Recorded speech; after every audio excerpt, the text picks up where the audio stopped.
So about like 2 years ago, like before the COVID, like a couple months before the COVID stuff, like I was like just like straight up like normie, like NPC person or whatever, and I got bipolar depression and whatever, and had like I'm good now, but I had like a suicide attempt or whatever, and I went to a mental hospital. Okay. And when I was there, I realized that all the depressed and anxious people, like they were like super liberal. And then I noticed that all the psychotic and manic people were like crazy conspiracy theorists. And like they would say stuff to me. Yeah. So they would talk to me about all this stuff. They're like, yeah, dude, the government's corrupt. Like the feds are doing this. Like, there's,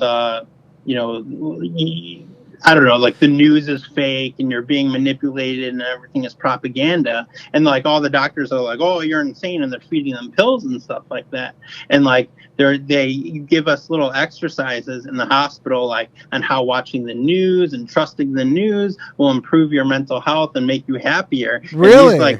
These psychotic people are not having it. And they're like talking about all these government conspiracies. And then so now like 2 years later, I'm thinking back to the conversations that they had, and they were talking to me about like, oh my God, they're reasonable.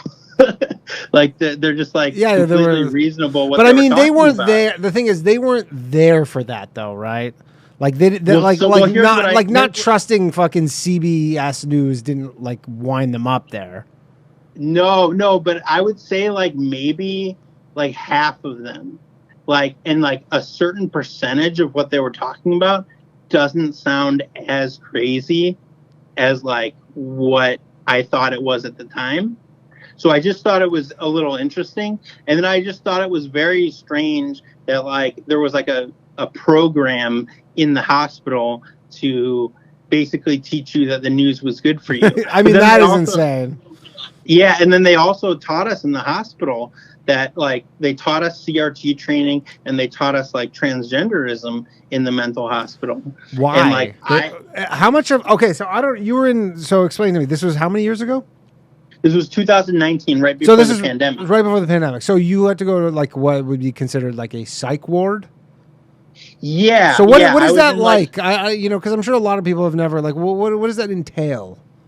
Like, well, basically, it's a hospital, right? It's a mental hospital. They strip you of all your belongings. They make sure you're like not a harm to yourself or whatever. You're basically like in pajama pants with no string around the waist or anything like that or whatever. And you just talk about your feelings all day. They like monitor your behaviors every 15 minutes. Like they make sure you're not a danger to yourself. And now does like the government put you there, or is that like a family put you? Like, do you have to have like a police intervention in order to wind up there, or like how does one wind up there? Can you commit yourself? That were in there did have police intervention. Okay. But I went there on my own accord because I just, was having problems and thought like, maybe I want to be safe and I don't want to be a danger to myself. Yeah, that's fine. I was just wondering how that works. Like, can you just show up and be like, hey, I'd like to check in, or do you need, or are the ones where it's straight up like, yeah, it's the court? Yeah, so like I'm not saying like every insane psychotic person had the best idea ever, but but like when I look back on it, a lot of the stuff people were talking about, like in terms of like the government, like makes more sense than like when I just completely dismissed it being in there or whatever. Like, and you had like extreme gaslighting, and I find that to be like very consistent with a lot of like the mental health treatment that I've gotten since then or whatever.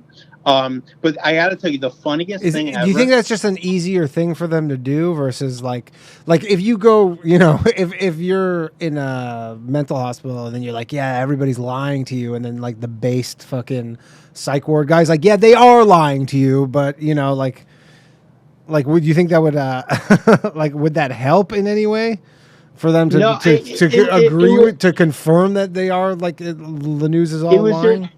It was just very strange, like just I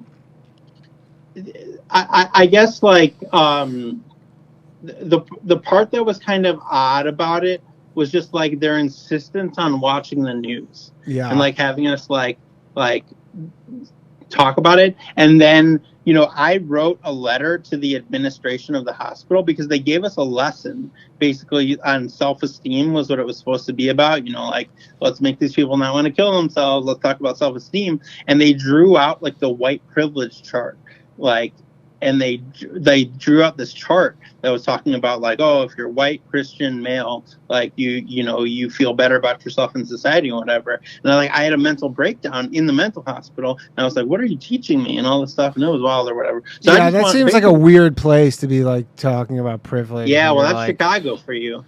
Yeah, Chicago. It's MAGA country.